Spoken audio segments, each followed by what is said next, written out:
nyana hayang seperti Tajikistan, hayang seperti Uzbekistan, hayang seperti Afghanistan.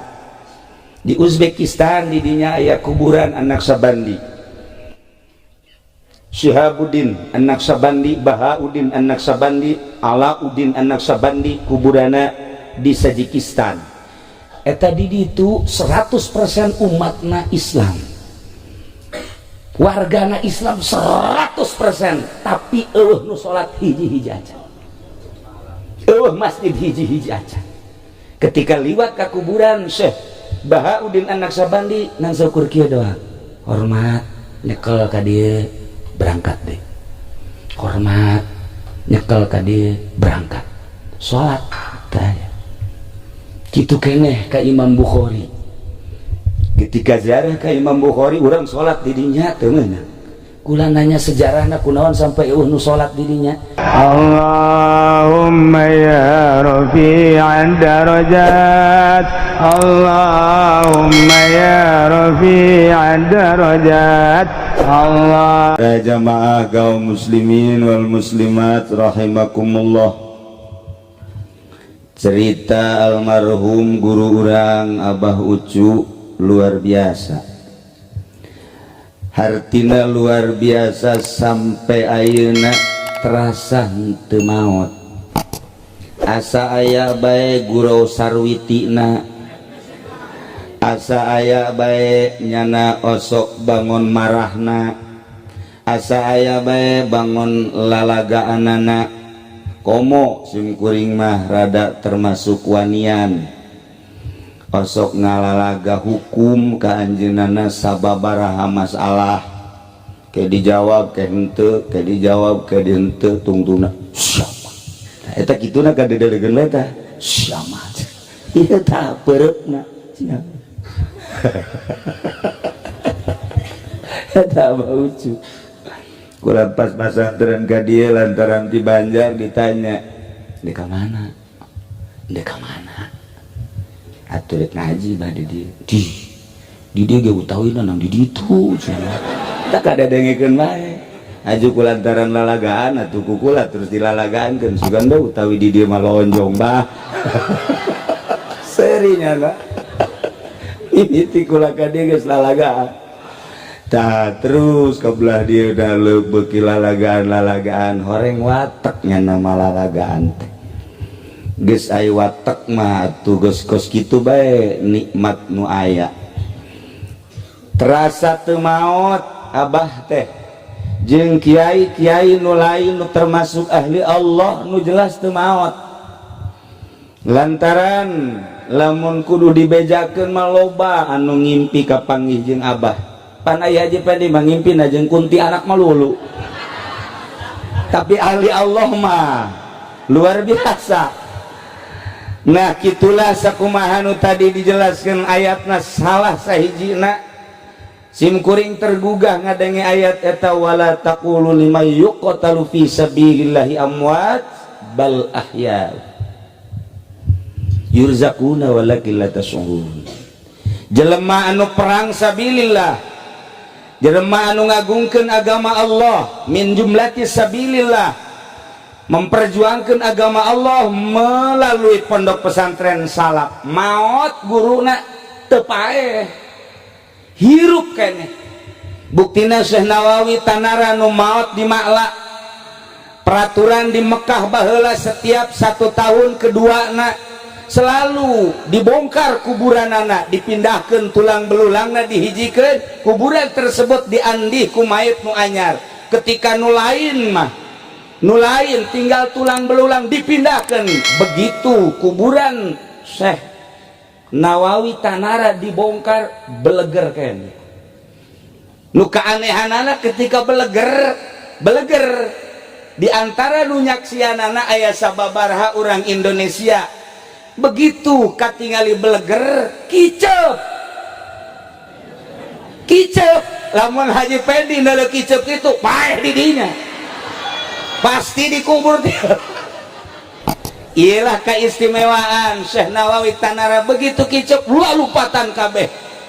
Laporlah ke ketuana, begitu lapor ke ketuana datang kadinya tetap orang angkat baik sebab pelaturan raja saat eta raja Syarif Aun tetap angkat. Begitu diangkat ku ketuana kicep deui bae. Ceknya nih mah lain lalagan atuh. Teu beres si kicep ieu mah. Dikahanakeun nyana lumpat. Nyana lumpat. Dituturkeun atuh kudu ngagali kuburan. Ieu kumaha mun cara bahasa urang mah? Kaif hadza ya Syekh? Kumaha ieu kumaha? Sabodo sia cekna. Aing geuleuh kicep kieu mah can nyorang cekna. Aya nu beleger ge tapi teu kicep. Ieu mah kicep tertanda wala taqulu limayyu qatalu fi sabilillahi ammat. Geus puguh nu perang di Palestina, perang di Irak, di balongkaran kuburan nek dihijikeun di makom syuhada Irak. Balaleger keneh sarareungit kitu kede kamari di Palestina balaleger jeung sareungit. Tak eta teh kaistimewaan jelema nu ngagungkeun kana agama Allah teu maot lain hiji lain dua anu ngimpikeun almarhum di dieu geus puguh abuya di Cidahu kitu keneh di Cisantri jeung di berbagai daerah-daerah loba anu nyaksian ku impian bahkan ku jelas-jelasan kapanggih di Mekah teu maot. Nah ieu nu mantap urang ku hari kumpul di dieu urang ge mun engke maot hayang teu paeh.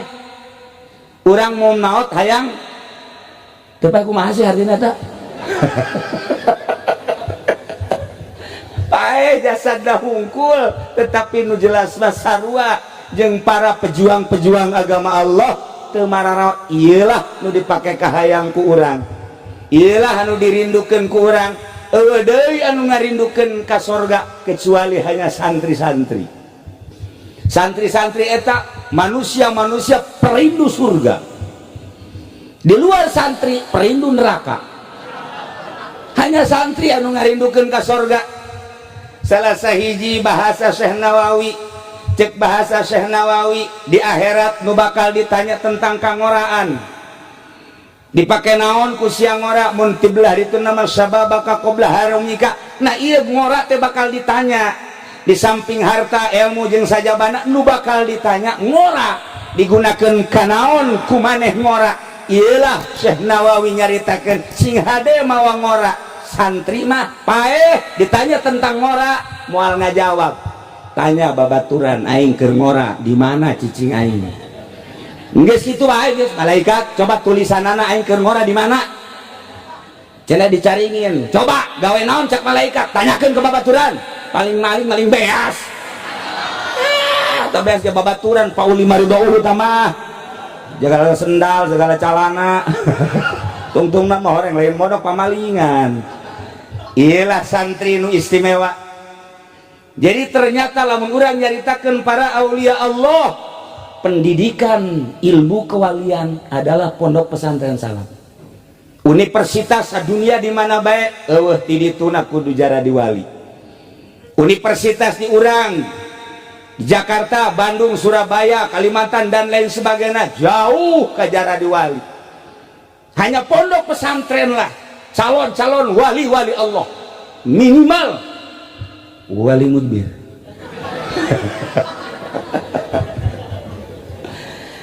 Pondok pesantren ge lamun geus dimodernkeun geus jauh ka jadi wali, moal bahkan. Moal bae geus. Tekadkeun moal jadi wali. Hiji pondok pesantren salap lah calon wali-wali Allah. Jumlahna mun kamari 7 juta kuari 8 juta. Menurut perhitungan timui aya 8 juta santri. Anu 4 juta tilok ngaji. Tinggal 4 juta. 4 juta anu 2 juta ngaji mah ngaji ngan belek. Tepati paham teh kitu. Tinggal 2 juta. Nu 2 juta, nu 1 juta, mah nu 1 juta getol, nu 1 juta henteu. Nu 1 juta getol nama ngan dibagi 2. Nu 500 jadi kiai, nu 500 henteu. Nu 500 jadi kiai ngangsongkeun proposal kabeh. Jadi wali gugur guari. calon wali hese jasa. Sedangkan agama moal luhur lamun lain dicekal ku para wali-wali Allah. Eta mah geus jelas. Lantaran ketika aya munkarat Allah selalu nurunkeun rasul. Munkarat selalu nurunkeun nabi. Kabelah dieuna setelah ditungtungan ku Kangjeng Nabi urang aya munkarat turunlah para wali-wali Allah. Di Indonesia khususnya di Jawa Barat, khususnya di Pulau Jawa, lamun eueuh para wali sanga, masya Allah. Nuku kula kamari dicaritakeun istimewa atuh wali mah. Lantaran Syekh Maulana Hasanuddin jeung pamajikanna di Banten nyana nyaritakeun ka pamajikanana sia mah gawe naon bae atuh ieu hirup teu kaburu ngajina naon teu kaburu maca Quran maca sholawat lantaran ngisingna pamajikanna saminggu sakali. Eta ngising saminggu sakali bae diseurseurikeun. Coba pamajikan urang mah 1 menit 2 menit ngising deui. 1 menit 2 menit ngising deui. Atuh pan Kangjeng Nabi Adam ge turunkeun gara-gara di surga WC. WC turunnya. Dibahaslah ku Imam Ghazali. Nyaritakeun tentang ayat itu tadi dibaca di mingguan, diperpanjang ku Imam Ghazali tentang keluar kotoran akibat tina dahar. Panjang luar biasa Imam Ghazali. Masya Allah. Nah, iyalah Syekh Maulana Hasanuddin. Syekh Maulana Hasanuddin saat eta sabulan sakali ngisingna. Pamajikanna saminggu sakali. Barang diheureyan dilalaga ku Syekh Maulana Hasanuddin ningkatkeun pamajikanna ngisingna sabulan sakali. Syekh Maulana Hasanuddin 6 bulan sakali. Kos Haji Jaya percis 6 menit sekali. Itulah para jamaah kaum muslimin wal muslimat rahimakumullah membentang aulia Allah wali sanga anu baheula nu ngamimitian nyeun pondok pesantren teh Sunan Rahmat Ampel diteruskeun ka dieu pondok pesantren ku para wali-wali Allah teu kaluar tina kasalapanana. Kula inget bae ka almarhum Gus Dur sakitunya na apeng-apengan hirup ka mancanagara ka mana-mana tetep bae ketika nyinggung tentang ilmu kewalian cek manehanana pesantren jangan dimodernkan, nanti yang modern akan jadi mudirun. Gus Dur ngomong gitu, loba jasa saksi datang bahkan dibukukeun. Gitulah seorang pujangga anu nyarita nu nyahun nyana kadar keistimewaan pondok pesantren.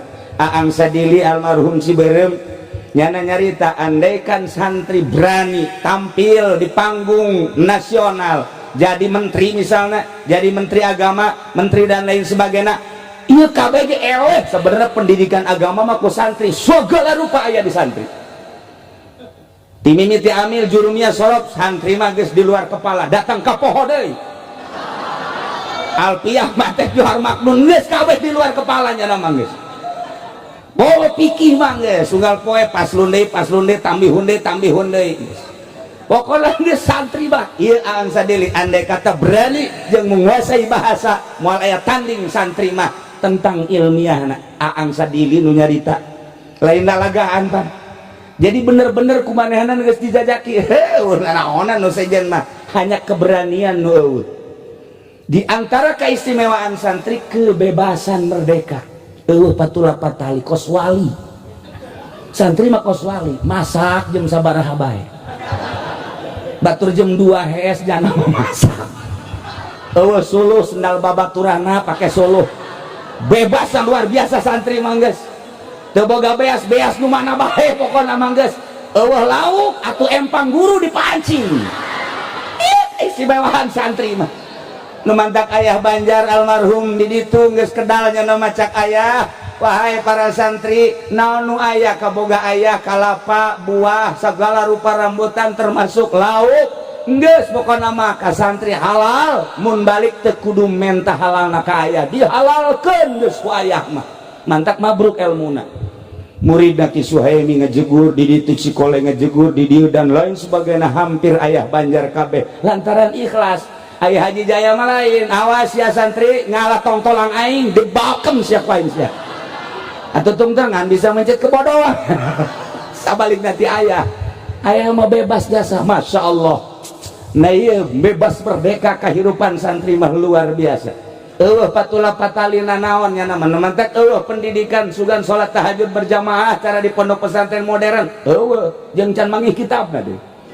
Can manggih tajakeun ka Daud sugan aya itu berjamaah tahajud tipe 3 urang macaan kitab mamana ge kunaon di pondok pesantren modern aya tahajud berjamaah. Jieun deui coba kitabna ka dieu ku aing dibaca. Kayaknya bener apa henteu sia ngadalil mah. Kunaon di pondok pesantren modern tahajud berjamaah tapi kajen eta nyana mah pendidikan sabodo nyana tahajud diberjamaahkeun balik boro-boro tahajud salat nu 5 gen teu. Tapi pondok pesantren salafi kurang pati ibadah di pondokna luca leceh bangun teu mireung teh dibaca kitab tapi ngalaksanakeun henteu. Ieu santri bebas tapi begitu datang ka imahna beuh jadi abuya istimewa moal aya tanding santri mangges ketika datang ke imah diperlukan ku masyarakat aya nu paeh nu mandian siap aing nu ngagali kuburan aing siap ngimaman aing siap protokol siap ceramah siap kakori-kori datang ke Parargat cak Haji Jaya mah siap bae pantang mundur santri mah aing geus di kebon aing geus di mana mah aing salah beberapa ya ngalamunnya lagi nah iyalah santri. Jadi kula ngupas masalah kehidupan santri sadunia santri salaf makin lain di Indonesia baik cuman ingat salapi kuari keur digempur di dunia sebab hiji-hijina pendidikan salaf Islam ortodok Islam torikoh anu Amerika bener-bener nguntit ningali nu bergerak di Irak adalah salafi nu kuari di Palestina adalah salafi di Suriah adalah salafi di berbagai negara nu kuat kamari ieu di Mekah Said Maliki salafi nu kuari dilanjutkeun ku putrana salafi di Mesir anu nentang ka Mursi dan lain sebagainya adalah salafi begitu ningali di Indonesia sangat kuat nu paling ditinggali ku Amerika Banten terus terang lain lalagaan saat ieu adalah Banten salafi maka lamun digempur santrina digempur kiai jeung ustadna bahaya cek Amerika cilaka maka dipaksa Jokowi harus menang lain lalagaan kurang tanpa aya ekstrim serius nu nyaho orang-orang tertentu kamari aya kiai ti Bondowoso termasuk di Jawa Timur dongeng akur kakarek 2 poe datang ka dieu naik pesawat ka imah kula langsung ngobrol sarua nah digempur kiaina cilaka maka dalam penggempuran ini satu-satunya Wahabi dan Syiah harus dikembangkan di Indonesia terutama di Banten. Carana kumaha? Carana engke sekolah-sekolah bakal nusa tengah pinter ge dikirim ke Arab dijadikan non siswa Arab dikirim ke Iran dijadikan siswa Iran atau dikirim biayana ke Indonesia dibere beasiswa bakalna ieu mah triliunan rupiah nu turun ti Saudi Arabia jeung ti Iran bakalna triliunan rupiah melalui kedutaan Saudi Arabia jeung kedutaan Iran jelas ieu mah geus lain 50-60% deh 100% lain lalagaan untuk menggempur salafi ieu bakalna engke kok Banten terutama dana ti Saudi Arabia jeung ti Iran luar biasa untuk mensiahkan dan mengwahabikan Banten terutama khususnya umumna Pulau Jawa moal kebal deui bakal urang ngadenge selenting lalaunan jangka waktu 10 tahun nyana kudu berhasil Wahabi dan Syiah sebab lamun teu Wahabi jeung Syiah tetep salafi mah deuk kumaha ge ngalawan bae anu dianggap ngalawan karena perjuangan kristenisasi ieu adalah pondok pesantren salafi nu paling loba ternyata Banten dibanding Jawa Timur Jawa Tengah jeung Banten ka dia ternyata paling loba pondok salafi Banten cek ulah masalah nilai meureun nyana nganilaina asal aya pondok bae nyaho aya santriannya asal aya pondok oh ieu salafi, asal aya pondok oh ieu salafi, padahal santri nama eueuh. Jadi berarti nyana ge min jumlati minal katipin sebenarnya, katipu nyana ge.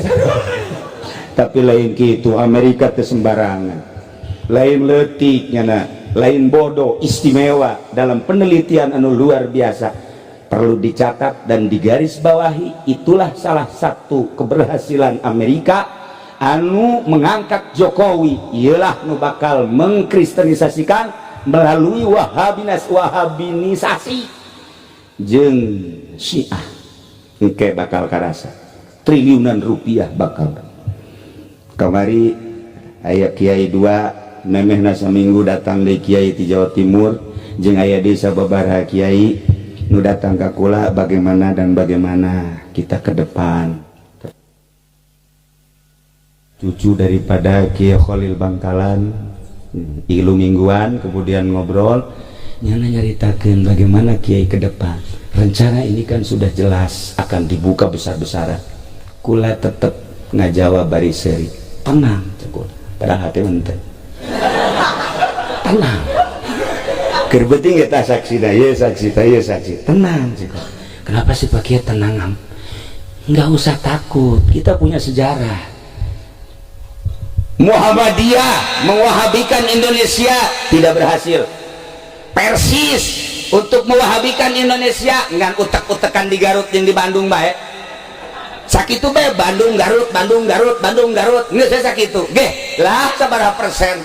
Lumpat ka dieu aya Persis kuari di dia di Cisoka, aya Muhammadiyah di Cisoka, tetep bae moal bisa. Ieu tolak ukur teu bisa berkembang Muhammadiyah, menes kurang kumaha leuwih awal. Tangerang di dieu di Jati Gintung kurang kumaha, batur can boga sakola nyana geus boga sakola, malah guru-guruna kuari ngaraji ka Cilook jadi NU. Cekula tenang. Kiai bagaimana tenangnya? Di urang aya Wali Songo. Wali teu maot nu mentak santri zarah ka ditu bari tilok puasa ge teu nu penting zarah bae. Nyana hayang seperti Tajikistan, hayang seperti Uzbekistan, hayang seperti Afghanistan. Di Uzbekistan di dinya aya kuburan An-Naqsabandi, Syihabuddin An-Naqsabandi, Bahauddin An-Naqsabandi, Alauddin An-Naqsabandi, kuburana di Tajikistan. Eta di ditu 100% umatna Islam, wargana Islam 100%, tapi eueuh nu salat hiji-hiji aja, eueuh masjid hiji-hiji aja. Ketika liwat ka kuburan Syekh Bahauddin An-Naqsabandi nang syukur kieu doa, hormat nyekel ka dieu berangkat deh, hormat nyekel ka dieu berangkat salat tanya. Kitu keneh ka Imam Bukhari. Ketika ziarah ka Imam Bukhari urang salat di dinya teu meunang. Kula nanya sejarahna kunaon sampai eueuh nu salat di dinya. Baheula jajahan Uni Soviet ketika aya nu salat tembak, bahkan pondok pesantren di Brondong ditembak paraeh kabeh. Sampai ayeuna eueuh nu berani salat di dinya. Dibuka lebar-lebar kuari besirik ziarah ka ditu nyana sangat senang, tapi hiji cak nyana ulah salat. Ziarah mah babacaan los, baca Quran los duk sahayuna, tapi salat ulah kunaon? Sebab masih keneh rawan penembakan bagi nu salat. Masya Allah. Ketika dulu di Indonesia, ya Allah dek salat bae ge los. Di Indonesia mah aya nu teu eureun salat bae, datang ka ieu na baratus. Oh, masalah di Indonesia mah. Ieu keistimewaan Indonesia nu mantap kamari datang tamu orang Palestina nyana ka Indonesia ka imah kula kemudian ngobrol cak nyana Indonesia mah surga. Deuk kumaha ge ya Allah ya Rabbi. Bulan ieu geus aya deui orang Palestina nu datang ka imah. Kula ge kaget aya tamu orang Palestina nyaritakeun tentang surga Indonesia. Deuk kumaha ge. Kula kunjungan ka Yordan, hese salat di Yordan. Teu ngadenge azan di Yordan. Mesir rusak itu luar biasa, disebut Mesir kuno, Masya Allah kotor anu luar biasa, tengah dengar suara azan, masjid dikunci lain waktu nama. Urang dek ziarah ke kuburan Ki Bilal temenang, sedangkan kuburan anak ya di juru masjidnya dikunci, ke dibuka zohor saat eta kami datang jam 8 maksudnya bari zarah bari sholat duha temenan ceknya nangke bayar zohor karak dibuka masjid aya waktu-waktu nah di Indonesia nu nganjang balik nganjang hees di masjid baik pokoknya dicaringin di dia santri gupakna di masjid baik ai sholat mah tuh can puguhnya lagi sarua nu jelas di masjid bebas. Nah iyalah para jamaah kaum muslimin wal muslimat rahimakumullah, satu perlu digarisbawahi bahwa serangan pertama ke Indonesia khususnya Pulau Jawa khusus adalah Banten ialah tentang Syiah jeung tentang Wahabi melalui Saudi Arabia jeung melalui Iran. Ulah kaget engke lamun Iran nyuguhkeun mubalig anu gratis, nyuguhkeun kori nu gratis, bahkan disumbang dan lain sebagainya, menyusup terus terutama melalui pendidikan formal nah heula selama 10 tahun melalui pendidikan SMA, kemudian kaditu kuliah diharapkan 10 tahun geus manehanana ngabogaan kadar-kadar Syiah jeung kadar Wahabi anu memang etalah dicekel ku Amerika. Iyalah nu perlu digarisbawahi, hati-hati ieu Syiah. Tetapi kula tetap ngajawab, enggak usah bingung di urang aya wali sanga, wali tidak mati. Senajan kukumaha ge nyana nu bergerak. Urang lamun eueuh wali di Banten wallahu a'lam. Wallahu a'lam. Iya atut kemarin asup ka penjara jalain ku Haji Jamal lain ku wali Haji Jamal kemarin diumrohkeun panjenengan ento cak nyana teh atau umroh sorangan itu sabodo nu jelas mah wali Allah lain lalagaan. Nah iyalah tanda Syekh Nawawi At-Tanara ketika dibongkar beleger kicep maka nu wani dikubur kembali hiji-hijina kuburan etalah anu masih utuh sampai ayeuna doser geus sabaraha doser ketika dek dilempengkeun tol teu bisa diamankeun dilestarikeun. Ieulah Syekh Nawawi nu paling kataji loba maziah Syekh Nawawi, bahkan kula pernah datangan ku salah sahiji keluarga dari Ki Ma'ruf untuk mengisi haul Syekh Nawawi. Kula titah ngajelaskeun ti mimiti lahir datang ke akhir hayat kecak kula lain embung kula ge hayang tabaruk tapi kemen takmid seminggu heula. Dalam seminggu kula memberi jawaban embung nyana kaget kurang teu bae pokona embung bae nyana keukeuh teu bae embung we geus pokona haji bari di dieu ge pasti emang kunaon atuh embung bae sih geus embung kumaha tah abah uju malah geus embung bae cenah mah. Jadi kula can memberi jawaban sebab salah satu anu ditunjuk baheula di bagian kitu kepanitiaan haul kula ge termasuk di jero tapi begitu aya kene almarhum ke dua poe ulah henteu kabelah dieuna kula dititah mukakeun sejarah Syekh Nawawi saminggu henteu kula ge sarua bae. Nah loba kamaziahan lamun dicaritakeun Syekh Nawawi mah ieu masalah sahijina bae. Syekh Nawawi kunjungan ke 17 negara. Kunjungan ke 17 negara, Mesir, Irak, Iran, termasuk di jerona Basrah, Kufah, kemudian Iran, kemudian kabelah itu terus Suriah, berusaha itu Maroko, Turki, terus Yaman, terus 17 negara akan dikunjungi ku Syekh Nawawi. Anu ngabarengan Syekh Nawawi dua kiai, hiji Kiai Mansur Pandeglang, Kiai Yusuf Mandalawangi Pandeglang, Kiai Yusuf Mandalawangi Pandeglang. Nyanalah nu ngabarengan salah sahijina ka Syekh Nawawi. Nomor kedua Kiai Sukari, Kiai Haji Sukari. Kiai Haji Sukari eta adalah Pasir Kelapa Pandeglang, kakak daripada Kiai Samsudin. Kiai Samsudin Pandeglang Cibiuk Petir. Ieu nu ngabarengannya. Kuari ge hebat jasa tadi Malawangi aya dina HP cenah cekna. Cek para santri-santri anu geus baroga HP-na. Kunaon? Jawara ngajongklok. Batur Haji Agus. Aya jawara ngajongklok ngaranna Ateng. Tuh kan bener kan? Dasar baturna ge Haji Jamal mah teh nyaho nama. Keur ngibing Wah, anu luar biasa di Surakan. Begitu ngibing menang meren sekitar 10 menit kurang langsung poyang ngadaprak ayah didinya Mandalawangi. Tah, ateng sa tuh babaturan berani nggak?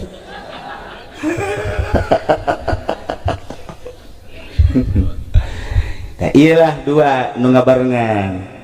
Memehna diajak ke Mesir, nu mantak diajak ke Kairo lantaran Syekh Nawawi menang undangan sekup internasional di Mesir, dan ulama-ulama dunia ingin mengenal Syekh Nawawi sebab karangan-karangannya telah mancanegara dibaraca ku para kiai tapi belum kenal. Boro-boro kiai-kiai anu boga perusahaan anak baege sebab saat eta Syekh Nawawi manehanana ke Mesir henteu kapanggih jeung anu boga perusahaan ngan kapanggih jeung seorang kiai mufti Mesir ditambah jeung perwakilan perusahaan. Tapi cek Syekh Nawawi masalah nu penting manfaat nu boga perusahaan kaya raya neangan Syekh Nawawi datang ke Mekah terus bae neangan teu kapanggih-panggih.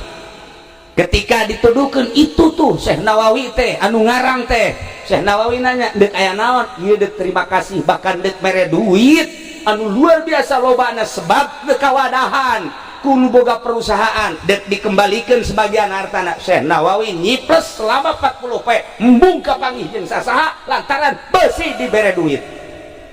Percis kos Kiai Haji Nurjaya nya nama teu dibere duit nya nama ku bupati ge lamun dibere leutik nya embung mun gede kaharak oke deh. Gusti Allah jauh abad jeung Syekh Nawawi boga undangan lah sekup internasional Kairo. Dua hadam nu tadi begitu datang ke perbatasan diuk urang engke penting bakal menghadiri musyawarah para alim ulama sedunia dihadiri oleh kepala negara dari berbagai negara. Kieu nya Yusuf Kadesya ieu jubah aing jubah mama pake kumane eta baju sia ku aing dipake engke sia ketika ditanya dititah nyambut atas nama Nawawi. Mun engke ditanya itu saha, itu adalah Yusuf hadam kula. Ih cek Yusuf kitu amat sih ulah kitu amat kitu bae geus atuh engke kumaha mun kula teter ulah bingung hayu laksanakeun aya mama heueuh ge hate mah getar ya aing kumaha lalakona hari maneh sukari dampingi Yusuf ketika manehanana naik panggung maneh di tukang laksanakeun ieu jubahna ieu sorbanna berangkat beting pada Isa kumpul di aula sekup internasional.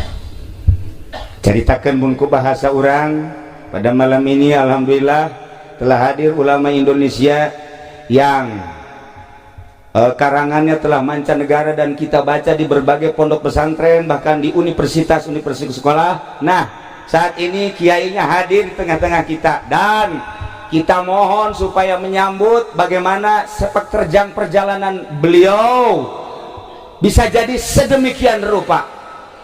Dengan demikian kepada Bapak Kiai Haji Nawawi At-Tanarib Al-Bantani dipersilahkan langsung Yusuf. Aduh, cek Yusuf aing kumaha bingungnya na geus sarua bae. Syekh Nawawi mah di pojok kieu. Atuh diceritakan nyambut biasa alhamdulillah ngerasa bunga malam ieu bisa bebarengan. Perlu diketahui bahwa ini asisten saya bernama Sukari dan itu yang di pojok hadam saya bernama Yusuf. Syekh Nawawi seuri Pak. Bener gigian aja. Betul. Ketika jalan nyambut anu luar biasa perjalanan Syekh Nawawi kira-kira bangsa 15 menit mentong. Wah sekian saya tidak bisa melanjutkan untuk lebih lanjut kondisi saya kurang fit, maka saya serahkan kepada hadam saya yang bernama Yusuf. Persilakan hadam. Hadam langsung nyambutnya. Terima kasih kepada guru saya kira. Hebat sekali, lain lalagaan jadi orang asa dina sinetron. Asli mah lain lalagaan. Ieu bisa dipertanggungjawabkeun lain lalagaan. Ulama boga sejarah ti mimiti hamil, datang ka maut, datang ka kuari masih ratusan karangan anu henteu dicetak di Mesir kuno. Nah, langsung Syekh Nawawi atas nama Yusuf nyana nyaritakeun ti mimiti perjalanannya. Atuh moal misleup ya nyana-nyana keneh. Terus nyaritakeun masanten ke Jawa Timur, masanten ke Purwakarta, masanten ke Mekah, serangan Belanda dan lain sebagainya, berangkat ke Tanah Suci umur 15 tahun. Kemudian kapanggil jeung guru Ki Ahmad Khatib Sambas dan kiai-kiai 5 guru nyana 3 anu istimewa, nu 2 na lain masalah henteu istimewa, eta mah guruna guru nu lain deui. Terus nyana nyaritakeun tentang perjalanan nyana ngarang terus sampai per detik ieu karangan nyana anu gitu dicetak, iya gitulah. Begitu ditanya tentang keanehan, kok aneh negara yang sedang diserang oleh Belanda, yang sedang morat-marit, yang sedang kesulitan apa-apa, kok bisa tumbuh seorang pujangga yang luar biasa. Nyana nyaritakan tentang perjalanan nyana. Saya walaupun sedang dijajah oleh Belanda, hidup di perkampungan yang sangat kampung sekali, tetapi pikiran saya tetap pikiran internasional, sebab saya mulai dari kecil beserta Allah Subhanahu wa Ta'ala. Kakalak maruringkak bulu kabeh. Dan saya di Mekah bukan berarti tidak berjuang, terus saya berjuang. Serangan-serangan Belanda saya ikut di Indonesia. Iyalah nih teu kaharti. Teu kaharti kok nyana di Mekah nyana milu. Nah, di dialah jadi pertanyaan ulama-ulama Mesir. Ini dia langsung ditutup, diberi hadiah secara internasional. Hanya hadiah etalah nu teu pernah dikemukakeun ku Syekh Nawawi. Mata ketika dipuat di Munjid, ieu hadiah teu pernah dicaritakeun ku Syekh Nawawi, meureun dipikeun hadiah eta ka laut. Sebab berupa materi nyana embungeun jasa nyana maka bangsa materi-materi kos kitu. Bangsa mutiara kos kitu teu hayangan jasa. Meureun kita teh jutaan rupiah. Teu kacaritakeun ka mana eta hadiahna, dipikeun bae geus. Masyaallah istimewa. Da ramah tamah isukna kan ieu bakalna dahar di imah Raja Mesir jeung para ulama, sedengkeun kan atas nama kiaina Yusuf, hadam kan Nawawi. Cak Yusuf teh cak Kiai Yusuf, ai isuk ke urang pan ieu ramah tamah jeung para ulama, ngaran moal ganti ngaran ulah tetep maneh Nawawi bae Yusuf, kula tetep Yusuf. Atuh engke kumaha lamun geus ulah kumaha bae hayu bae. Datanglah Yusuf peuting ramah tamah anu luar biasa di Mesir. Disambut nu diciuman leungeunna nyana. Syekh Nawawi mana kieu bae teu hadamna. Cak Yusuf ya aing kurang jadi kos kieu. Dipeluk, diciuman, wah Nawawi, iya Nawawi, wah haju didiukeun lagi di kasur saat eta Nawawi nama dilawang di ditu. Nyana ngicepan Yusuf, teu kiai ku tawadu teh. Mun Ki Nurjaya awas ya hilik. Hilik, ieu mik nu aing ya. Aduh, Ki Jamal deket ki awas singkir. Geus ieu mah forum nu aing. Tapi Masya Allah Syekh Nawawi cerita katawaduan anu luar biasa. Nah didinya lah dahar. Begitu dahar poho Syekh Nawawi, iya kopeahna kunyana teu digilekeun kieu tah ka kieu dikitukeun saeutik imah oyak kabeh kaget. Ih bisa jadi oyak-oyakan kieu. Syekh Nawawi tenang bae di kieu makaning dilawang nya nama ayana. Poho deui bae digoyangkeun deui ka dieu oyak deui bae. Je cak ti ditu nu mana sih nu Nawawi yeuh. Tidinya kakarak Syekh Nawawi dititah ka hareup lantaran lain lalagaan mah situasi. Kok jadi kos kieu ya? Disumpahlah Syekh Nawawi. Asli ngaranna saha nu sabenerna? Kakarak kulantaran disumpah nyana kakarak bubuka. Ana Nawawi cek kana. Ieu hadam ana. Atuh tungguna mah Yusuf maneh ka ditu nyingkir. Ieu Nawawi kena di dieu ya. Tuh nasib aing kos kieu cek ka kieu Yusuf. Emang atuh hadam mah kudu kieu bae. Nalika kanyahoan mah tuh geus naonan. Jubah ya pakai mama ya. Tidinya lah kakaraknya nyaritakeun ramah tamah bari dahar, bari nyaritakeun tentang perjalanan nu aslina, dibukukeun lah di Mesir di Al Azhar Kairo keistimewaan Syekh Nawawi. Nyana ditanya selanjutnya bakal kemana, saya akan kunjungan ke 17 negara. Etalah memeh ngarang Tafsir Munir. Nyana hayang nyaho negara-negara anu dicaritakeun dina Al-Qur'anul Karim. Selesai ramah tamah pamit isukna bebeja nyana kanu duaan Yusuf Sukari maneh tunggu di Mesir di dieu kula bakal kunjungan ke 17 negara hanya 5 hari. Hah? Dek naik naon? Ulah nanya ke naik naon? Pokoknya 5 poe kula kunjungan ke 17 negara. Maneh cicing di dieu. Lain gitu. Atuh sakalian we ajak. Aya di Mekah ka dieu diajak, aya di dieu ditinggalkeun sakieu. Kitu amat sih. Batal maneh lantaran maneh teu bisa nyumputkeun rahasia. Ketika teu bisa nyumputkeun rahasia maka jadi batal. Awal rencanana deuk diajak tetep kulantaran teu bisa nutupan rahasia maneh ditinggalkeun heula di Mesir selama 5 poe. Berangkatlah Syekh Nawawi dalam 5 hari ke 17 negara. Lalakonna kumaha? Nyana tawasul ka Buyut Mansur. Begitu tawasul ka Buyut Mansur ngawujudlah mau. Geus Syekh Nawawi berangkat ti Mesir ka Baghdad, ka Irak, ka Kufah, ka Basrah, ka Iran, Turki, Yaman, Maroko, terus Afghanistan dan 17 negara. Bari kapanggih jeung kiai-kiai kelas internasional, berikutnya kapanggih jeung kepala-kepala negara raja saat eta hanya 5 hari, tapi mun dilalakonkeun seperti nu satahun. Datanglah 5 poe deui kadinya ka Yusuf, Kiai Haji Yusuf jeung Kiai Haji Sukari bari mawa data pertemuan teu ngabejakeun nyana naik maung.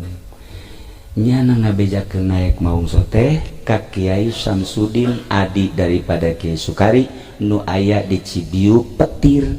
Waktu eta meunang narima berita kos kitu ketika umurna manehanana 60 tahun. Carita nyana nyaritakeun umur 95 tahun, tahunan nyana dek maot. Cacak-cacak eueuh Kiai Samsudin Petir eueuh nu nyahungeun lalakon Syekh Nawawi tanara anu luar biasa. Kitulah Syekh Nawawi nu mantak nyana nyaritakeun sir mumkinan, jadilah seseorang nu mungkin. Teu hati kurang mata bahasa.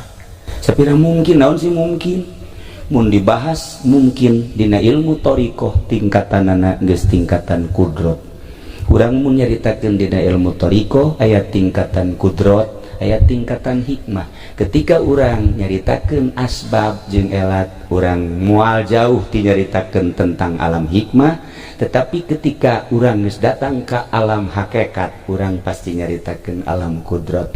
Ketika geus jadi di alam kudrat, jadilah seseorang anu mungkin nu sok dicaritakeun ku Tuan Syekh Abdul Qadir Al-Jailani qaddasallahu sirrahul aziz. Kuari urang mun nyaritakeun tentang kudrat moal kaharti, pasti urang nyaritakeun tentang alam hikmah. Contoh, kunaon sih si eta bisa ngaji kok hebat amat, pasti urang nyaritakeun perjalanan ngaranna alam hikmah cek dina ilmu thariqah. Oh, atuh nu mentak bisa ngaji pan masantrena di anu bari puasa bae pan teh lain cara ente masantrena. Sok aju kitu tuh sia.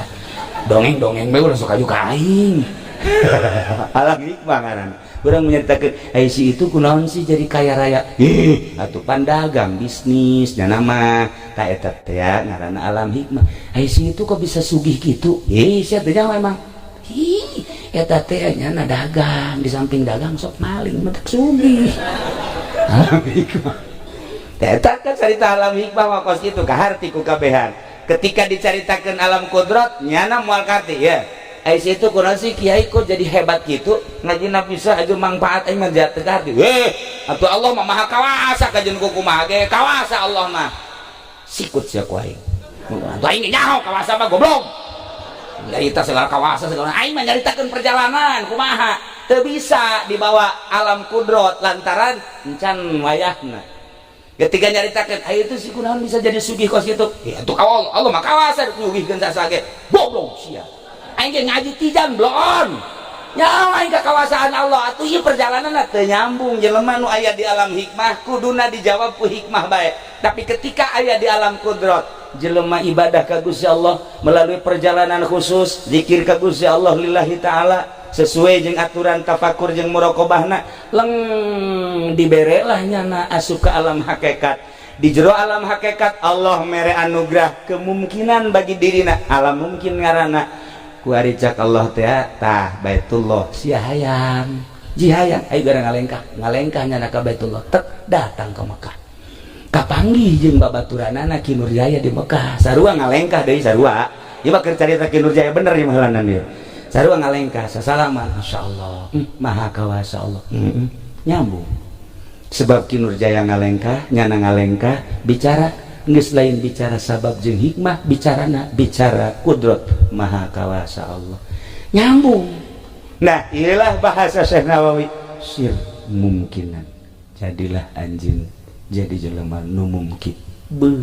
lain lalagaan urang kuari melalui ngaji syariat ngabebener wudu ngabebener salat kabelah dituna engke ngabebener hate supaya ulah hasud supaya ulah ria supaya ulah dengki abeh urang asup ka jero kubur teh hirup tah nu hirup teh anu rapih mulus ikhlas anu rapih zahiron wa batina urang kumpul di dieu ngahiji jeung para arwah lain bae abah ucu nu urang nu ku urang dicintai mungkin guru-guru anjeunna jeung para arwah aulia Allah aya di dieu urang dideleukeun ku manehanana harapan urang hiji mudah-mudahan ilmu urang manfaat nomor kedua mudah-mudahan dibere barokah nomor katilu mudah-mudahan urang dihijikeun jaga di yaumul kiamah jeung guru-guru urang khususna umumna jeung para aulia Allah khususna pisan jeung Kangjeng Nabi urang Kangjeng Nabi Muhammad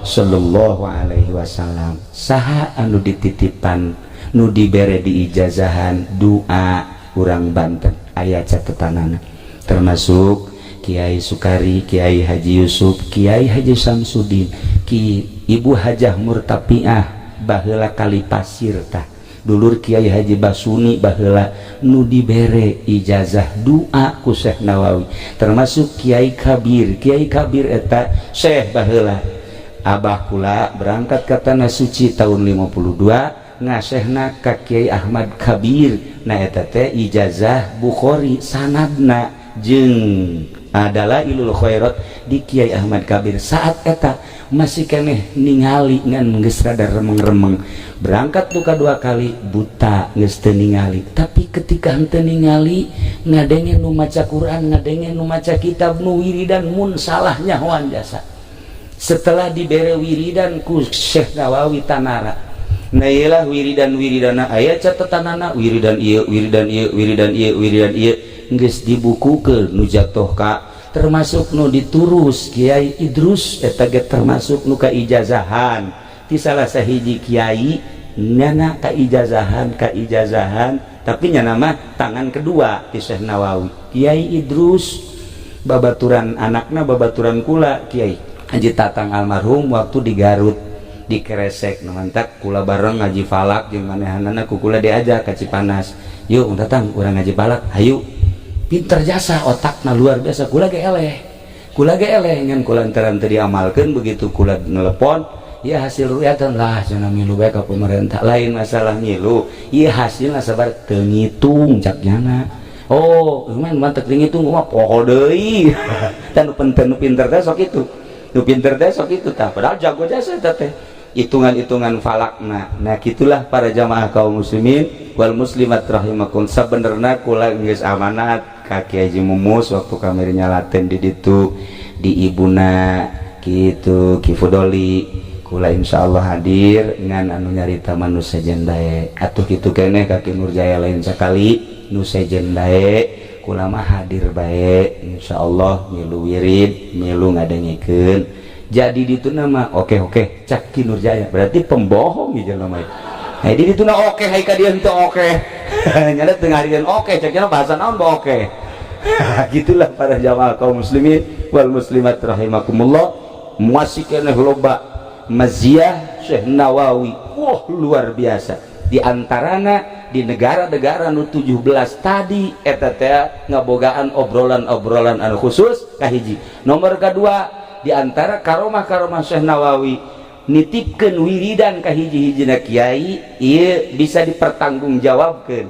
Di antarana doa Syekh Nawawi anu masih keneh kuari mun diamalkeun ku urang masih karasa keneh asal ditawasulan bae. Ngan kula moal waka nyaritakeun wiridanana nu penting urang ngararaji babarengan ja anu magahan jeung nu dipagahan sarua bae sabenerna mah kitu-kitu keneh nya. Tah sakitu bae kula ge ieu ngan sakadar ngabranikeun diri teh ngahormat ka Abah Ucu bae sok lalagaan jeung kula geus teh kudu caritakeun lalagaanana ngan mengenang guru kula anu kabelah ditu nama osok ngobrol jeung putra Buya Aceng aja Aceng Buya Cidahu nu ayeuna di mana karah alamat data si di Kadulawang sok di dieu ngobrol tah penting sok malam rebo datang ka dieu kurang ngobrol tiluan aja Aceng kula jeung almarhum mengenang etalah alhamdulillah naon kitu ngaranna sampai saat ieu urang kabehan masih keneh dibere sararehat mudah-mudahan sehat urang dipake terus ibadah ka Gusti Allah Subhanahu wa taala. Sakitu bae pihatur tisim kuring hapunten tina budaya kalepatan sareng kekiranganana wallahul muwaffiq ila aqwamit thariq. Wassalamualaikum warahmatullahi wabarakatuh. Minasyaitonir rajim. Bismillahirrahmanirrahim. Fiqhul hadis. Tawi kilaiki ku fikih hadis. Iji utai kang awali ku wujubu zakati wajib zakat fil ibil saimah ing dalam ibil saimah. Dalam ibil laburan dua nahyul khalitaini utai kang kaping donai ku den cegahne den carubaken den cegah wong kang nyampuraken antafrikil ibil saking misah-misah onta nu mandak dipisahkeun rugbatan karena alah demen fi adami akhraj zakat ing dalam ora metuakeun zakat au qillatiha taw ngidikakeun zakat. Bisa-bisa bae ulah ngazakat atawa supaya saeutik. Kitulah cara ngahelahna. Dua utawi telu utai kang kaping teluna iku atargi bunga dedemen bi ikhlasin niati ing dalam ngaikhlaskeun niat. Yadai zakat ing dalam ngawehakeun zakat ibtigha'an limardatillah karena arah-arah nyupri kadue karidhaan Allah Ta'ala. Opat utawi kang kaping papat jawazu akhdhi zakati kuwana ngalepe zakat kohron galawan den paksa. Jelema teu daek ngazakat paksa. Idam tanah rabbul mal tegala narima nyegah sapa kang nganduna harta min adaiha saking neganine zakat. Wa tujzi'uhu lan ngajuz-juz wa tujzi'uhu wa jazaahu dan ngajuz-juz ya rabbul mal hu ing mal ngain fatahu ajralan sajan potu ing rabbul mal apa ajruha ganjaran zakat. Jadi menang nyokot zakat kemudian dipaksa di mana embungeun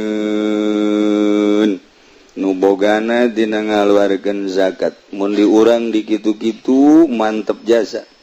Antaran pejabat loba jasa nu sugih nyana nu kudu dipaksa ku urang Ju pisah-pisah ya zakat teh kula rabbul wadawa wa tuziuhu lan narima ka juz ya zakat hu ing rabbul mal wa in fatahu ajruha bisa bae gitu juz dibagi-bagi ku urang sanajan ai ganjaran mah tetep bae wajib dipaksa.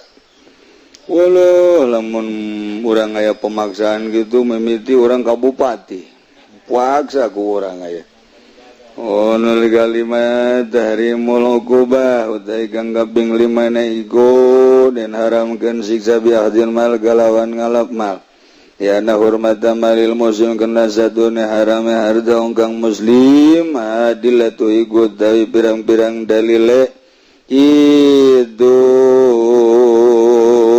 iku qotiyatun kang bangsa qoti itu dawi dalile tahrimul uqubah iku qotiyatun kang bangsa qoti ama hadis bahzin anapan wa hadis ki bahaz hadza ikilaigan ama hadis bahzi hadza anapan hadis ki bahaz hadza ikilah hadis iku bahwa maka hadis iku khabaru ahadin zaniun khabar ahad kang bangsa zon la yuqdamu ala qati oranana den inginakan khabar ing atas kang bangsa qati bamidal aimatilan ikut tetep setengah saking pirang-pirang imam mayaro tai wong kang ningali aman bicara man jawazal uqubati ing wenenge siksa bil mali kalawan harta akhzan narang alap bi zahiril hadis kalawan zahiri hadis wa huwa qaulu ahmad dan utawiya qaul jawazul uqubah iku qaul Imam Ahmad wa huwa lan utawiya qaul dhaiful mudrak iku dhaif dan temune li annahu kana satuna qaul iku yutau dan witan ya qaul li zulmatika dua li zulamatika ada pirang-pirang kang zalim bab li amalil nas bil batil zalama yaiku bab aku li amalin nas bil batil az-zakat wa taikang kaping 6 iku az-zakatu la tahilu wallahu a'lam bissawab.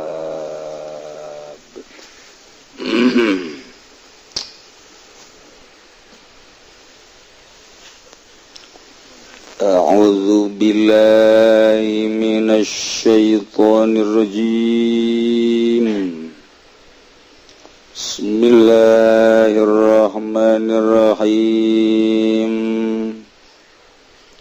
Al-ilmu la yufariqul alima gawdawi ilmu iku oranana pisah ya ilmu ing alim. Galallahu ta'ala ngadawu sapa Allah ta'ala ma yakunu min najwa salasatin illa huwa rabi'u lalam bimaradi oranana iku saking biwisikane wong tetelu angin huwa awi ya salasa hautu angin Allah rabi'uhum iku kang kaping papat salasa walau khamsatin lan orana kang lilima wa angin wa ya Allah sadisuhum iku kang kaping 6 khamsa wala adna min dhalik wala aktsara illa huwa ma'hum orana bagang leuwih kidik saking mangkono-mangkono khamsa wala aktsara ora kang leuwih akeh illa huwa angin utawi Allah iku ma'hum sumertane ya aksa aina makanu iku ndi tinemu ya aksar golal arifu alwar tajishiyu mucasaba al-arif alwar tajishiyu radhiyallahu anhu ganilar benu sapala saking al-arif alwar tajishi al-ma'iyatu bil ilmi ma umumun utawi sifat bareng kalawan ilmu ma iku umum bil kurbi khususun lan kalawan parek iku khusus wal qurbu bil ilmi umumun lan utai para kalawan ilmu ma iku umum bi zuhuri tajalli ma khususun dan kalawan lahir tajalli iku khusus.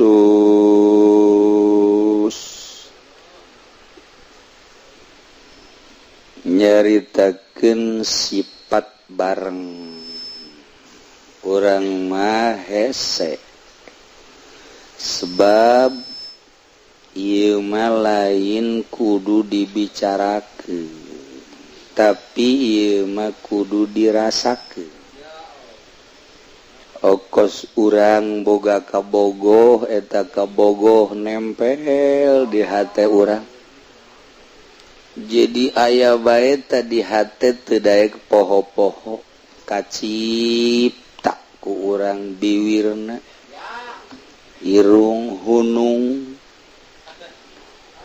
sagalana aya di jero hate ongkos kuari resep kana cincin eta cincin ka bawa salat aduh luar biasa mun teu batal mah bari salat ge ngagosokan cincin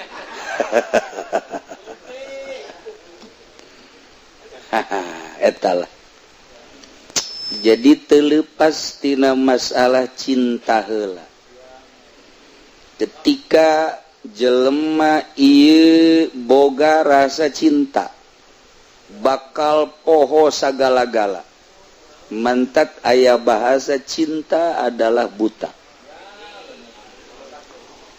cinta teh urang mah caritana ngan sakadar ka awewe bae urang bogoh ka awewe di belah kidul sedengkeun mun urang dekat ditu ngaliwatan kuburan terkenal kuburan eta asal jam 11-12 ka ditu osok aya ririwa angker luar biasa tapi sugan urang sieun ka ririwa henteu hujan ngelecrek angker nu luar biasa poek listrik urang boga janji jeung kabogoh urang kajen teuing kumaha ge apapun yang terjadi sekalipun nyawa taruhannya wow eta memperjuangkeun itil kos kitu aduh Gusti ya Allah eta cerita cinta kuari jelema memperjuangkeun dagang karena manehanana nu ditingali teh keuntungan dina perdagangan nyana aya perjanjian nu piuntungeun walaupun kudu nyebrang gunung nyebrang lautan make udara dan lain sebagainya dilakonan bae teu saeutik nu kudu transaksi di Singapura teu saeutik nu kudu transaksi di Amerika teu saeutik nu kudu transaksi di Belanda demi keuntungan pokona mah wajen teuing kadengekeun layan ngubrus malulu tetep bae kumaha engke wae cinta dunia seperti itu jelema cinta jabatan hayang jadi bupati nu tilok silaturahim didatangan ku nyana lolondokan ka dieu kudu make pakaian ieu ka dieu kudu make pakaian ieu terus baik ternyata tina nyana lolondokan jadi bunglon beneran iyalah akibat cinta perlu dibere perlu disanjung terus iya sebuah cinta lamun urang geus cinta ka Gusti Allah kajian kukumaha ge dibelaan bae urang resep jasa berjamaah kebeneran poek listrik di samping eta hujan raja ngaririncik lantaran urang geus kagambar ganjaran 27 pokona tidak mau tahu berangkat bae ka masjid sekalipun ti paleset iyalah karena cinta Gusti Allah melalui salat berjamaah Masya Allah ku cinta mah beak-beak kabeh karena ieu dididik soal urusan batin nyana geus dibere ala kadar celah-celah karasa kunyana tenang padahal tenang mah lain pinis padahal karomah mah lain tujuanna mah lain tenang lain karomah hiji Allah ngan awalna dibere satu ketenangan sakinah di dieulah manehanana berani mentang mata batur sare nyana hudang batur sebeuh nyana lapar batur gagayaan nyana cumplang campling naon ieu masalahna cinta Allah geus teu maelu kajen kukumaha ge dinasehatan ku sasage euy sia kunaon eedanan seuri bae sia kunaon atuh ieu bangona walah wahul seuri bae sia kunaon atuh beda ti sasari seuri bae sebab naon sebab aya satu kenikmatan nu batur teu jauheun nu hese dijabarkeunana percis kos jelema mimiti kawin jeung nu geulis dipegateun kawin deui jeung nu geulis pegateun deui kawin deui jeung nu moal pohara jasa dipegateun deui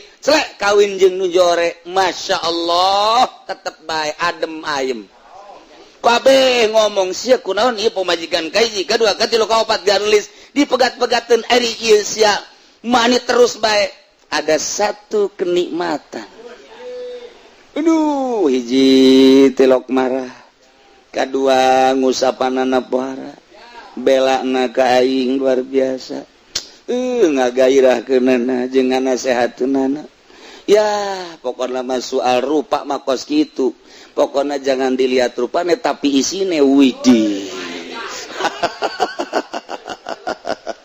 ya rupane ora pira waduh tapi apem me waduh sia mah ka apem baeran pugu bararasi ta apem. Nah iyalah cinta. Urang lamun berbicara cinta kos gitulah. Kuari jelema mencintai cincin. Hudang ti peuting batur mah tahajud kunaon ngagosokan cincin. Eta kaman lamun disoting ku urang meureunana diungar lembur bloon jasa. Ngagosokan cincin tengah peuting ku goblok-goblok deui. Mun pake maca Quran atuh. Tapi tetep bae cinta cincin. Masya Allah disorot tuh oh pohara di luhur disorot dihandap disorot padahal gitu-gitu kene bolon budak dibebenjokeun kuno lelempangan diro cincin digulak digelik digulak digilak digulak di wow cek geus aya seteran ya cerita cinta cinta wanita, cinta dunia, cinta cincin, cinta kendaraan, cinta jabatan, bebeakan. Kitu kene cinta Allah mesti loba nu dikorbankeun. Nah, ieu mah kan ngaji rasa. Nu mantak dididikna lalaunan ku guru thariqah, teu bisa sakaligus. Anu langsung sakaligus tamat mah sugro kubra. Wah, tuh beres tah bagus. Fotokopi bae ku sia. Meuli ka ditu kemeranggen aya buku-bukuna bacaan ku sia mentem sepeleng bisa. Tapi dididik yeula dideuleu langkah-langkahna. Dideuleu kekepesanana terhadap dunia, dididik dicarekan, tingkatkeun ieu kieu kadeuleu mun cara langlayangan mah geus bisa dipaenkeun. Kuno main kenana lantaran ieu langlayangan berat ka buntut teu daek naik kurang buntut dibuntutan berat sabelah ngigir bae berat ka belah dieu ngigir bae diopenan talang layangan teh buntutan abeh naik buntutan oh ieu teh miring bae belah dieu kurang diraut deui supaya ngeunah henteng paenkeun ka dieu nurut ya guru terhadap murid seperti kita itulah dididik ieu teh supaya boga rasa bahwanyana dideleukeun ku Allah bahwanyana didengikeun ku Allah bahwanyana teh dikanyahokeun ku Allah tak kena boga rasa eta tah pan urang ge ngaji mah geus nyaho malah didengung-dengungkeun disapekar wujud kidambako mukhalafatun lil hawadisi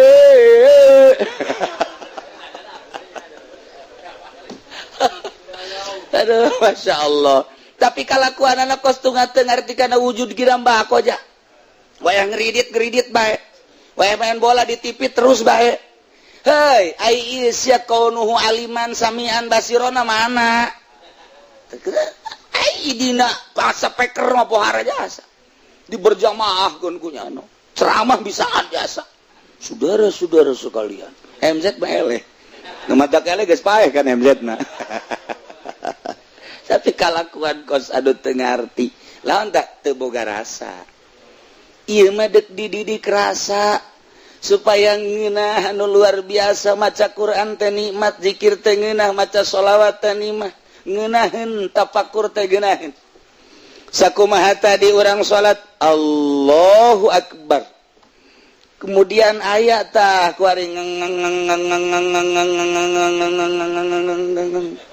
reungit urang lamun teu ngarti bahwa urang kerjeng Allah eleh kuda mah sesepak war cakna mah teu batal tapi kulantaran urang ngaji tauhid aing nangtung nang Allah reungit ge hiber nang Allah ketika reungit cocok ka aing nocokna eta menang Allah geus bae nafsu aing teh embungeun digegel reungit ngan aing keur dicoba ku Gusti Allah baik-baik besi aya reungit meureunnan ieu reungit teu boga parab di mamana meureun parabnya teh kudu di aing nangatur Allah meureunnan nyana supaya sebeuheun di aing nyanggakeun sadaya-daya Gusti abdi mah keur ka Gusti lain salat tungtung mah ngobrol jeung reungit eta mah jam penjabaran mata ieu mah rasa hese dijabarkeunana ketika orang salat Allahu akbar panas cik watak urang mah embung jasa hareudang teh jahayangna mah tiis ngahiliwir tapi dibere panas perangan ku urang je cak watek dea ieu mah watek ngan aing keur merangan watek deuk jeung Allah aing mah mulai roh ngomong cak roh teh sia mah hayang ngeuneunahan bae hayang tempat anu sejuk dahar hayang ngeunah beuteung hayang sebecak roh atuh eta mah urusanna zahir aing tirok diurusan ku sia iraha aing diurusan ku sia aing teh hayang maca Quran aing teh hayang nyaho ka harti Quran aing teh hayang nyaho kana rahasia Quran kusian teu pernah diparaban aing nu diparaban teh zahir malulu ribut roh jeung awak kitulah thariqah ketika terus urang ngadidik roh bakal ngomong ke awak ketika awak urang lapar dahar cakroh tuh sia deui bae dahar ketika hees tuh cakroh sia deui bae hees aing macan diparaban-paraban ketika dur zohor urang hees tuh bagian aing hees deui bae cakroh iraha sia atuh mere dahar ka aing goblok tolol cakroh roge nyarekan ka awak urang ketika urang ngaji babarengan reup hees cakroh teh tolol sia deui bae ira deuk beresna tuh geus pugutun tuh sia molor keur ngaji ge hees bae ai deuk ira di parabanana tuh ketika urang maca Quran kakarat menang sayat 2 ayat aju bae sadaqallahul azim goblok cakroh tolol sia deui bae asal kajen kumaha ge coba ta sadaqallah naon ieu bener bae ngopi tuh kan cakroh teh tuh sia deui bae ai ira di parabanana roh marah antap cakroh ke di akhirat sia nya dibeulem sia badai geus dibeulem panjeung aing-aingna cakroh teh wayahna atuh ieu lah thariqah dibulak dibalik ngeuweuhkeun watek tobeat urang dika Allahkeun supaya leuleus sakumaha halang layangan dipaenkeun ka mana belah dieuna ku guru maksudna belah dituna ku Allah ketika datang instruksi ti Allah persis ka Sayyidina Abu Bakar Siddiq radhiyallahu anhu Abu Bakar Siddiq cak Abu Jahal Abu Bakar siap percaya gitu kana lamunan Muhammad kana sihir Muhammad gitu kunaon kamari mah Muhammad masih wajar-wajar kene kuari mah Muhammad bejana mantas di Palestina cenah naik ka luhur lagi ka Sidratul Muntaha ya siap percaya leuwih ti eta percaya Abu Bakar Siddiq iyalah iman anu luar biasa bandingkan jeung urang titah ulah ngridit masih ngridit lah ku guru ge teu kanyahoan ieu tolol teh coba ku guru ge teu kanyahoan ai Allah lah Allah mah gaib ieu toh teu bolot geuk datang ka mana ieu urang ibadah iyalah diperlukeun thariqah teh diperlukeun saat jelema teh ikhlaskeun melalui thariqah teh diperlukeun saat jelema takabur datangkeun thariqah teh diperlukeun ketika manehna hubud dunya datangkeun thariqah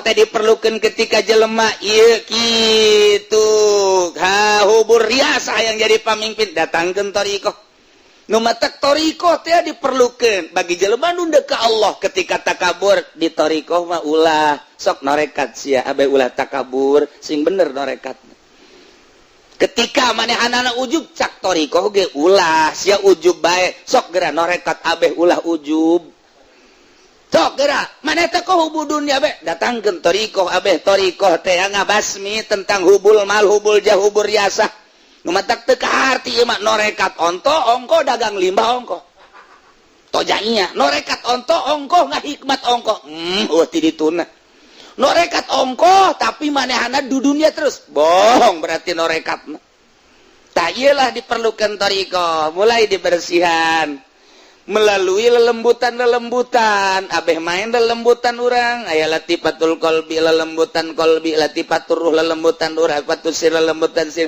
latifatul kopi lelembutan kopi dan selanjutnya lamun geus rapi lelembutan lah nu main lamun lelembutan geus main mantep jasa duh asana aing bogoh ka Sarawiti lelembutan main tangaranna teh cinta datang teh mah lelembutan juri gatuh geus itu mah lelembutanna ka Allah lantaran geus diberesan engke dibere firasatul mukmin awas adaku firasah seorang mukmin leuwih tajam tibatan pedang ngetek sing hade ka firasatul mukmin mantak mentalah petunjuk ke ahli firasah nah kuari mah ahli firasah mah ge ahli firasah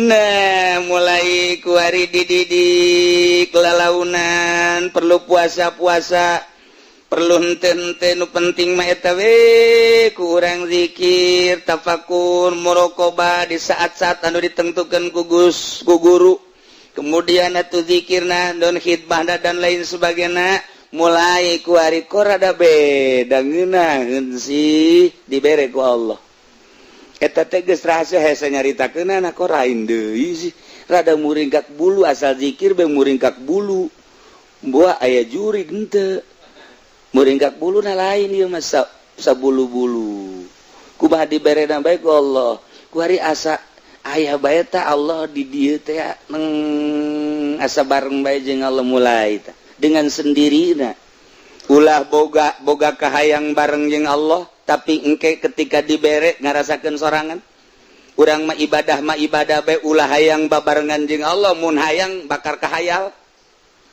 ai hayalan mah tuh lain rasa tah mah hayalan ngaran ibadah sesuai jeung aturanana kieu lah dibere jeung henteu urusan Allah nah kuari kaget jelema lamun ibadah bae terus mulai kok aya kos kieuan dibere kaget ku Allah dibere kok aya kos kieu penasarannya timbullah penasaran di mana datangna teu nyaho kadang-kadang ku puasa ku zikir mah teu datang kos kitu kunaon ku digawe di guru jadi boga rasa ku ngurutan guru dan lain sebagainya rahasia Allah sebab diberena ketika dinolkeun ulah ayana naon ulah hayangna naon naon di jero hate maksud urang Allah geus maha uninga aing leuwih nyaho ka maksud sia dibere tet mahal mulailah didinya berbeda jeung batur embung bakalna jeung jelema teh dibere embung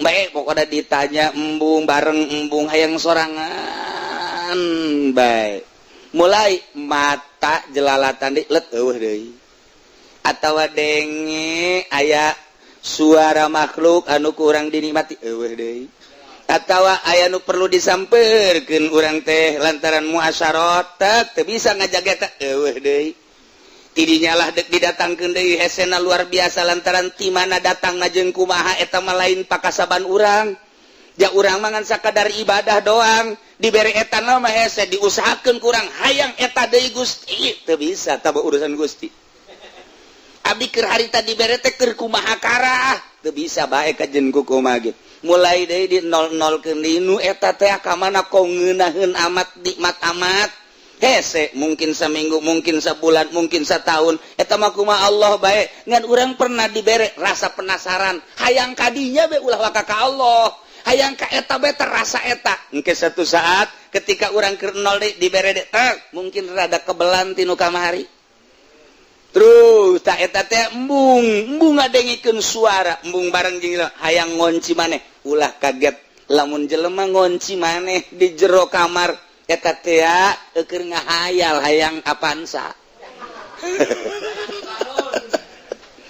nah ieu rasana kuari langsung ibadah terus kamari aya ahlul farqi fal ma'iyah inda ahlil farqi al ilmu wal ihatah wa inda ahlil jami' az-zat was sifat lantaran sifat moal pisah jeung mausufna ilmu moal pisah jeung alimna sebab alim teh manit tasofa bil ilmi zaid teh alim kasipatan ku ilmu zaid teh manit tasofa bil ilmi moal pisah ilmu ti zaid sebab ilmu mah sifat zaid adalah joharna atawa zatna zat zaid kasipatan ku ilmu ilmuna moal pisah di ki zaid ketika jaritakeun zaid kiai ilmuna geus aya di jero eta jamual aya ilmu misah sorangan ti zaid moal bisa sebab ilmu mah sifat arod ngaranna geus arod mah la tufariku moal pisah sifat mah tina mausufna nah iyalah ketika seseorang keterapan kurasa ilmu Allah nyorot apan eta ilmu Allah teh meureun moal pisah jeung Allahna kuari urang boga rasa kadeuleu kanyahoan ku Allah aing ye cek Allah sia di gunung aingna aya sia di leuweung aing aya sia di laut aing aya sia di kota aing aya sia di luhur gunung aing nyaho sia di leuweung aing nyaho sia di laut aing nyaho sia di kota aing nyaho sia di lembur aing nyaho peuting aing nyaho beurang aing nyaho dinu loba jelema aing nyaho dinu sorangan aing nyaho berarti urang kanyahoan bae ku Allah ilmu Allah teh ngalimpudan urang. Nah, urang teh asa ngojai di ilmu Allah sedengkeun ilmu teh moal pisah tina zatna. Kuari ilmu Allah atuh moal pisah ti Allah na ja alim teh ilmu moal pisah ti alimna. Berarti atuh urang teh keur babarengan dina ilmu Allah rasa urang babarengan jeung Allah berarti. Nah, ieu keur carita dua macem indah ahlil parqi urang asa ka ihatoh ku ilmu Allah. Ketika orang jadi ahlul jam'i, orang babarenganna jeung Allah melalui zat, melalui ilmu teh tadi. Nah, nu mantak dauhan Allah, ma yakunu min najwa salasa illa huwa rabi'uhum. Urang lamun keur tiluan, Allah nu kaopat da selalu bareng berarti. Selalu bareng wala khamsatin illa huwa sadisum, urang limaan Allah nu kagenepna, berarti selalu aya. Wala adna urang kaopat, Allah kalimana, urang katilu, Allah kaopat da min zalik, wala aksar illa huwa mahum. Urang 10-an Allah ka 11, urang 1000-an Allah teh nu ka 1000 hijina, urang 1 jutaan Allah nu ka 1 juta hijina. Dina harti teh selalu bareng jeung sahabat. Urang sorangan Allah ka 2, urang 5-an Allah ka 6, teu pernah bareng, teu bareng. Terus bae berarti urang isin tidinya. Nah, nu mantap ku ari kieu. Lantaran terus-terusan ayeuna makanu di mana bae urang ayana.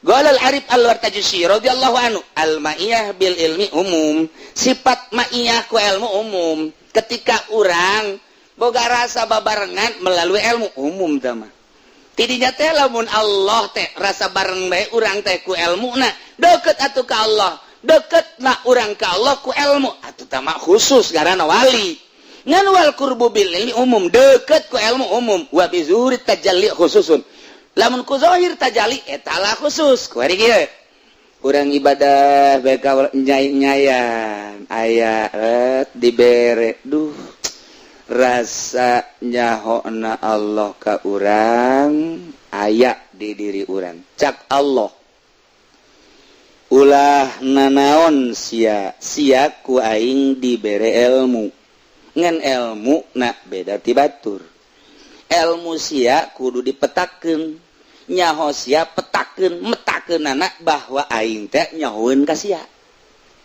pada teh urang boga ilmu urangna teh kudu dipetakeun bahwa Allah nyahoeun ka sia ka urang petakeun geura ilmu tak ilmu sia petakeun bahwa Allah teh nyahoeun ka urang ilmuna ilmu Allah urang dibere ilmu kanyahona urang teh bahwa Allah nyahoeun ka urang eta teh anu Allah atuh urang mah teu daya teu upaya teu boga naon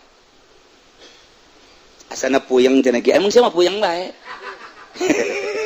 perhatikeun urang bodoh ka Allah kuari dibere teu ilmu bahwa Allah teh nyahoeun eta ilmu urang teh dibere ku Allah teh nyahoeun ka urang nang di Allah eta teh leutik du kos kitu mah umum tah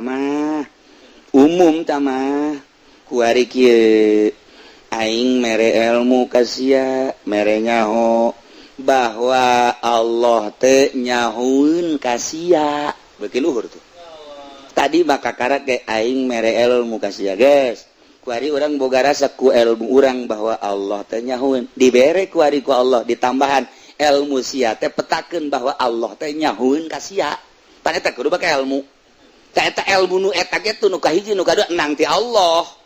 Tah eta belai dihayal kurasa kuari ku kos kitu doang mah tak kuari kus kitu doang mah eta mah umum asal urang ngaji tauhid kebal aya ner-neran tapi wa bizuhuri tajalli khususun ketika terus bae ilmu urang teh nganyahokeun bahwa Allah teh nyahona Allah ka urang teh maka ilmu na bahwa Allah nyaho ka urang teh eta menang ti Allah. Geus urang teh leupas tina ilmu henteu di aku ilmu eta teh danu Allah setit catungtung ilmu eta di aku eta teh hijab pengakuan urang antara urang jeung Allah moal zahir Allah lepaskeun geura ieu urang dibere ilmu ku Allah ilmu eta teh jangan nyahokeun bahwa Allah teh nyahoeun ka urang ta eta ilmu eta teh nu Allah ketika eta ilmu di aku eta hijab ka Allah mual ayat tajalli ka jadi gau sebab di aku satungtung urang ngaku berarti eta halang nu mantak lamun aya kiai ya tah mah budak so amat sia nyaho alpiah ge panti aing kiai jauh ka Allah sia geus so amat pan sia nyaho johar makmun nyaho mantek teh ngaji ti saeu guruna yeuh sia nyaho kalip bengkok teh ti aing di aku kumanehanana hijab jauh jasa jeung Allah kana jangan jadi kiai sia bisa baca Fathul Muin ingat menang di saha ieu guru sia ieu bere berkat atuh aing hormat atuh kusiapan aing teh guru sia tidak teu bisa maca Fathul Muin jadi bisa gara-gara aing. Tah eta teh ilmu ti aing eta lah hijab antara dirina jeung Allah pikir mah kos kitu bae nu mentek lamun jelema teu norekat wow make di radio di televisi di orbitkeun hadirilah pengajian kilatan di pondok pesantren Asupendia orang di jero dagang karung nah eta teh kos kitu teh bagus cek ahli tarekat mah henteu sebab aya sebuah pengakuan jauh ka Gusti Allah sanajan cek syariat mah masalah untuk syiar ngan di akhirat jauh nyawa jadi boga ganjarannya henteu hadirilah pengajian alfiah Fathul Muin dan lain sebagainya bulan puasa sampai tanggal 20 dengan uang mitah 5 juta eta mah kiai dagang ilmu syiar dikaradiokeun dikatelevisikeun di selembaran dan lain sebagainya salah henteu demi syiar cak ahli thariqah salah moal meunang ganjaran sebab aya sebuah pengakuan hijab antara dirina jeung Allah tuh banyak berbagai tingkatan-tingkatan nah kuari marasa ya we Allah teh melalui ilmu ti kelekep ti ilmu Allah ya aing benta dibentakeun ku Allah nyahueun aing peureum dipeureumkeun ku Allah nyahueun aing udang diudangkeun ku berarti Allah nyahueun aduh aing teh kelekep dina ilmu Allah persis sakumaha urang kitu di laut urang silem di laut kahareup ka tukang kagigir kabeh cai laut kaluhur ka handap cai laut ieu ge urang ti kelekep dina ilmu Allah kahareup ka tukang kagigir kaluhur ka handap ilmu Allah tika lekep dina ilmu Allah ambalayah keneh tah manungkos kitu mah loba keneh ya Allah eta ge geus hese jasa sih ulah nganggap ngambalayah ulah ieu mah keur carita nu ka Allah loba tah manu kitu mah mentek nya nama beuki sieun bae ka Allah titita ngridit ngebiri gidig tita asup ka Golkar embung sakumaha deuk kaseuneu sieun ka Allah sieun nu kos kitu diajak ka pendopo bae embung sia bae embung aing mah pokona nu penting mah usia masuk kitu bae aing datang embung ka pendopo tapi berkatna mah tetep kiriman iblon mah jelema nah ieu geus beuki apik beuki sieun kunaon eta rasa dikajahokeun ka Allah beusi salah ambalayah tapi ketika nyana leupas teu di aku ieu kicep nu Allah denge nu Allah ambe nu Allah rasa sakabehna nu Allah urang mah tadi nage aya diayakeun ku Allah engke ge berarti ayana urang mah lalagaan nu ayana hakiki mah Gusti Allah geus bae boga rasa bae urang leng majzub ngaranna katarik hate kana ayana Gusti Allah majzub ngaranna nu kos kitu teu boga rasa dirina aya nu mandak keur majzub kitu mah nyana edan katarik rasa ku Gusti Allah. Nah ieu teh ya kajen teuing nyana teh salat keur edan Allah kadang auratna kadeuleu majzub ngaranna dihampura ku Gusti Allah sebab keur majzub jaku Allah ditarik rasana kana ngaranna teh engke teh bebak kok cager dititah ku Gusti Allah kembali ke masyarakat. Nah eta teh geus dibere ku Gusti Allah tajalli kadeleuna gunung lain gunung tapi Allah laut kadeleuna lain Allah lain laut tapi Allah tangkal lain tangkal tapi Allah tajalli eleh kabeh ku Gusti Allah sebab ieu dunya ayana lalagaan tadina eueuh kuari aya ti eueuh ka aya nu ngaayakeun Allah sanggeusna aya nung naon ngaranna utar atur Allah geus kadeuleu ombak laut diatur ku Allah nu kadeuleu lain ombak lautna tapi Allah nu ngaturna gunung luhurna ieu nangaluhurkeun Allah lain gunungna nu kadeuleu aturan Allahna ditajallikeun ku Gusti Allah geus kabeh nu kadeuleu teh ieu teh lain dunya tapi nu nyieun dunya ti eueuh ka aya ti aya ke eueuh deui berarti ieu mah lalagaan percis kos kalangkang bae nu aya hakiki mah Allah ditajallikeun ku Gusti Allah blak ieu lah nu hese ieu lah pangkat kutubul aulia wa tajalli khususun wa zalika wallahu a'lam bissawab.